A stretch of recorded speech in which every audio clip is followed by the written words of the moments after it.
Hey, what's up? Hello, how's it going, everyone? Welcome to Fantasy Filmball, the show where we turn movies into sports and sports into something we don't talk about here. My name is Matt. And my name is Dyl, and today we got a fun one. Ant-Man QUANTUMANIA is finally out in theaters. The wait is over. Did it live up to it? I say no, because before we even talk about this movie, I guess we should say, how do we feel about the MCU at this moment? Because for at least me personally, it has been dead since Endgame. With the exception of 2 Spidey films poking its head out, being like, hi, I'm still here, finish my story. I will admit, I loved Loki, I like Shang-Chi, but pretty much everything outside of that I thought has been a massive shift down sort of to where we were in that Infinity War Endgame phase. And to me, I'm just kind of like, I get why you're still making these. I know there's fans of it still out there. Me, I'm so invested I can't stop. But at the same time, I'm like, I'm not really enjoying the output I'm getting at the moment. How about you, Matt? I still like the MCU, and I'm gonna say my relationship with it has not changed since Infinity War Endgame. Phase 4 didn't change anything for me. There's good, there's bad, but I think that there always has been. And I was having a conversation today as I was walking home from Quantumania, where I was saying that I think that people have rewritten history a little bit. Like, there's a mass Mandela effect happening, where people are saying that Marvel movies were always events, that everyone always went to see all of them, and that we all knew that it was leading up to something the entire time before Infinity War and Endgame. That is just not the case. Like, hell, I'm a huge movie fan. I'm a big MCU fan. I didn't see most of those movies pre-Infinity War, pre-Endgame in theaters. Like, even Thor Ragnarok, I did not go see that in theaters. Most of them, I did not go see in theaters. And then Infinity War and Endgame were such huge cultural events that it feels like everyone rewrote their memory to say that they were all with it the entire way along, and that's just not true. There were always really mid movies that added nothing, that were just entirely filler, and that no one cared about. But the difference now is that I think everyone is expecting Infinity War every time. We all want the lead up to happen immediately so that we get another Infinity War right away, and that's not how it actually was. Honestly, I think we just have to accept at this point, these movies, there's gonna be good ones, there's gonna be mid ones, and there's gonna be bad ones. And is this movie mid? Yes, absolutely, but I think that this is the same level of mid as like 75% of the rest of the MCU. And for anyone rewriting history and saying it was always good until now, that's just not the case. Yeah, critics are being harder on it now. Like, Iron Man 2 has a crazy good rating on Rotten Tomatoes, but like, is the quality of that film the same as this, if not worse? I think so. Same with Thor: The Dark World. Or, hell, even Ant-Man and the Wasp. The thing that has changed with the MCU is there's too much of it right now. And when they announced they were doing Disney Plus shows, Kevin Feige said that he promised you wouldn't need to follow all of the MCU shows that come out in order to follow the movies, and that's just not fucking true. That's not Clearly true. not.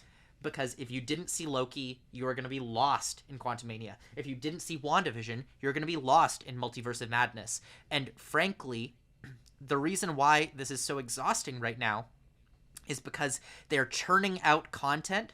Kevin Feige, I don't think he expects anyone to watch everything, but the way that he's putting it out makes everyone feel like they have to watch everything, which makes everyone feel really fucking burned out with this shit. I would agree. I think you make great points there about the MCU not always being an event film. However, my one pushback would be the MCU that is, started to tell you, hey, we're doing event films every time. Like, they were marketed that way, They were promoted that way. I would say from around the time when Age of Ultron came out, that point forward, they started to be saying, like, hey, take us more serious. These are big movies. Like, obviously, in that time, Ant-Man came out right after Age of Ultron, but then we had Civil War, big movie. Doctor Strange, sure. Guardians 2, big movie. Homecoming, big movie. Ragnarok, then we had Black Panther, Infinity War, Ant-Man and the Wasp, sure. Captain Marvel, Endgame, Far From Home. 5 in a row out of 6 big movies, and then you take that long break for COVID and come back and like, oh my gosh, we just had a huge, insane run for the MCU. We've been without it for a year. Of course it'll come back stronger, better than ever. And guess what they came back with? Black Widow. My issue with where we're at currently comes down to where they're promoting it. And they're trying to be like, everything's so interconnected, everything's going to progress. But I feel like that whole last phase of Phase 4, nothing happened. From where Black Widow started to where Wakanda Forever ended, I got no sense from the movies, that is, where we're at in the story. The only reason I know where we're at is from Loki. That's really, I feel like, the only show. Granted, I didn't watch all the shows because I am very burnt out with the MCU. I watched half of them. I didn't see the other half. And for the ones I watched, Loki gave you a good overview. Hey, here's where we're going. WandaVision had a little taste, but that was more just for Multiverse of Madness, not I would say the overall scale. But my rant's over with that. I think that there's a symbiotic relationship. I think, yes, Marvel is marketing them wrong to be like, oh my god, this is the biggest movie since Endgame, and you need to go see this. You need to go see this, because if you don't, you're going to miss out. That's what they're doing, because that's what worked for Infinity War and Endgame. The way that they marketed those films was telling people they were missing out. It was FOMO, FOMO, FOMO, FOMO. If you don't go see this, you will have it spoiled, and your life will be ruined. And so that's what the viewers started to expect. So it's a symbiotic relationship. The viewers expect it, so Marvel pushes it like that, and Marvel pushes it like that because it's what the viewers expect, and the viewers don't get that, and then they're disappointed, and then they're burnt out. And I guess the last point to make here about just Marvel's burning out, Phase 1, 4 years. Phase 2, 3 years. Phase 3, 3 years. Phase 4, a year and a half. Is that their fault because of delays of COVID? Probably not, but still, a year and a half, you had 3, 6, 7, you had 7 movies plus all those TV shows in a year and a half. And now you're in Phase 5, you're getting, 6 movies in a year and a half, and Phase 6, same thing. So they're really ramping it up, and I don't know. Just for this movie, though, overall, Fucking exhausting. Matt, yeah, what did you think? Because to me, it started off, and I was like, I didn't really get the hate. This to me just felt like a normal MCU feel. Like, it has its quick jokes, it has campy action, it's got some good stuff, it's got some bad stuff, and it kept going and going and going, and it got worse and worse and worse. And I don't think this is bottom tier MCU. Like, I still think early, like, Phase 1 MCU is not interesting. Like, I don't think it's bad, it's just so boring. Phase 2 has some of that. Phase 3 is where I think MCU hit its peak and found, like, what worked.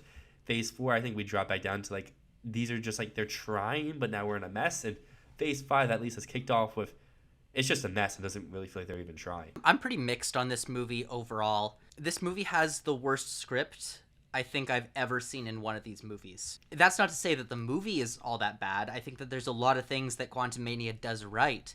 But if we're talking purely on a script level, this is the laziest piece of screenwriting that I think has ever been in the MCU outside of the Guardians of the Galaxy holiday special, which James Gunn said he wrote in less than an hour, and that's the draft that they filmed. And QUANTUMANIA, I think, is similarly phoned in. It feels like they didn't rewrite it much. It just moves so fast. The humor feels so lazy. The way it goes back to Scott Lang's book, Look Out for the Little Guy, feels so lazy. The characters aren't believable. The relationships aren't believable.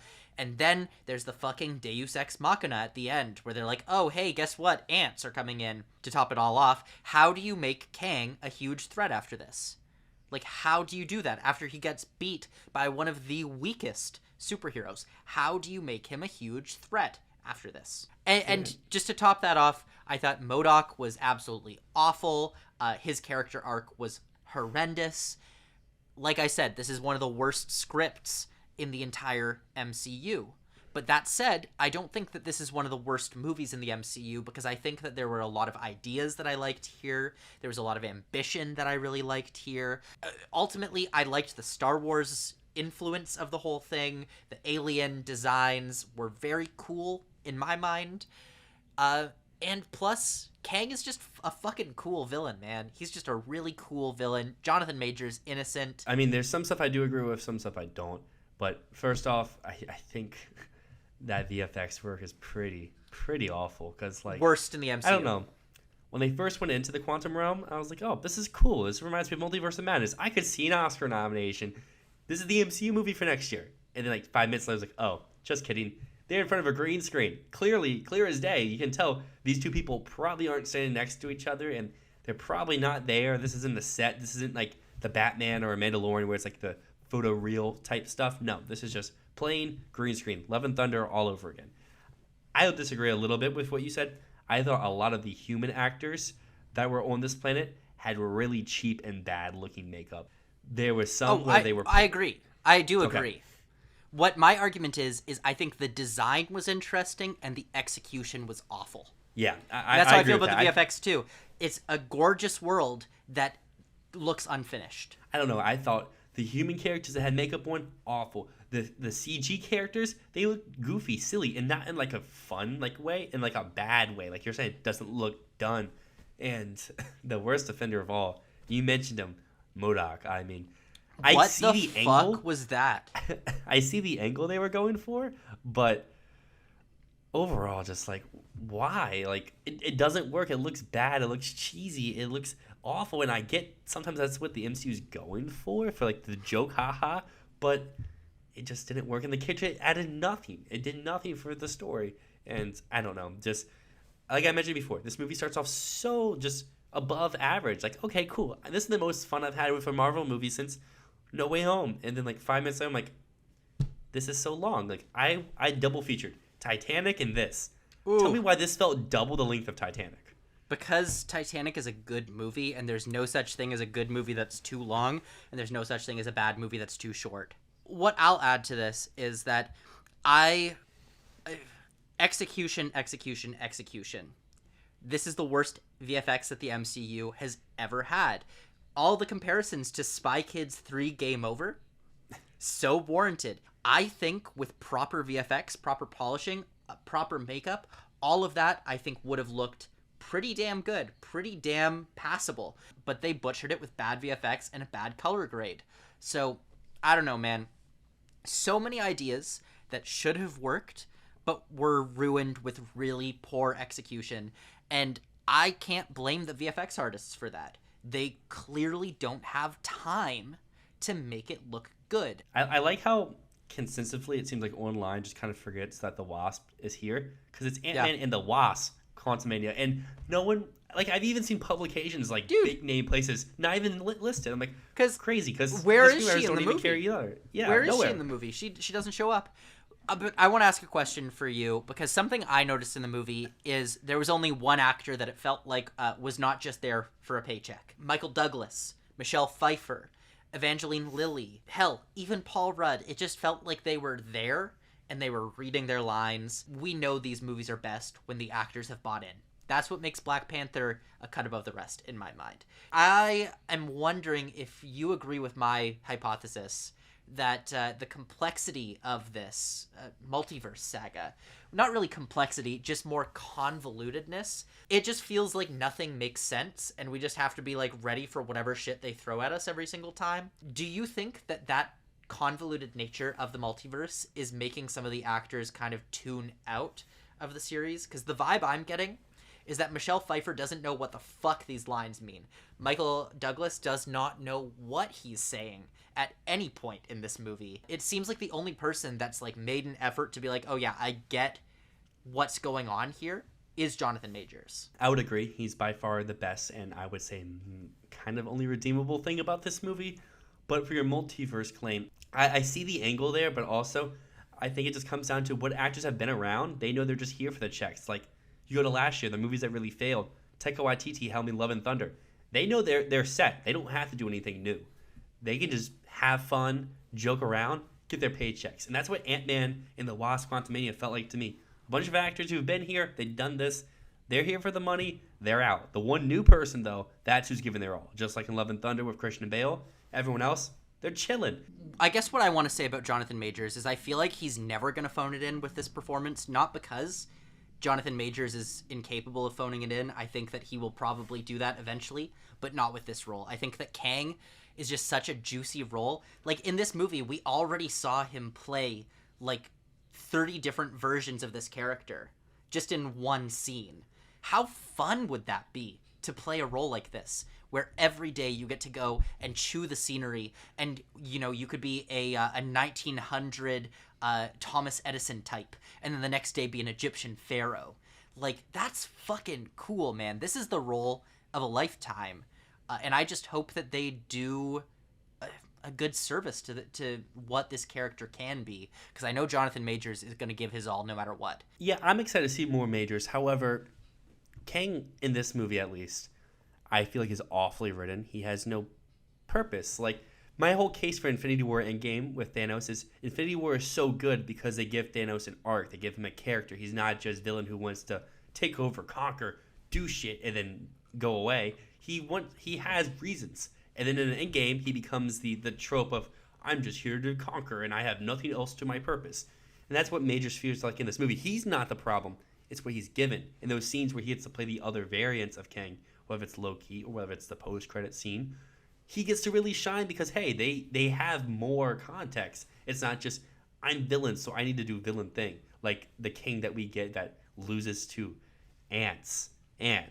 Your big bad loses to ants. I get he's the outcast one, but still, don't you think the people who outcasted him are equally strong as him? And they could lose to ants too. So I don't know. I just feel like he's very underutilized in this, and he's written very poorly. Majors is doing his best. He's really lifting the work here. I just hope that whenever he shows up next, he gets a little bit more to really work with. We're gonna see a lot more of him in Loki season 2.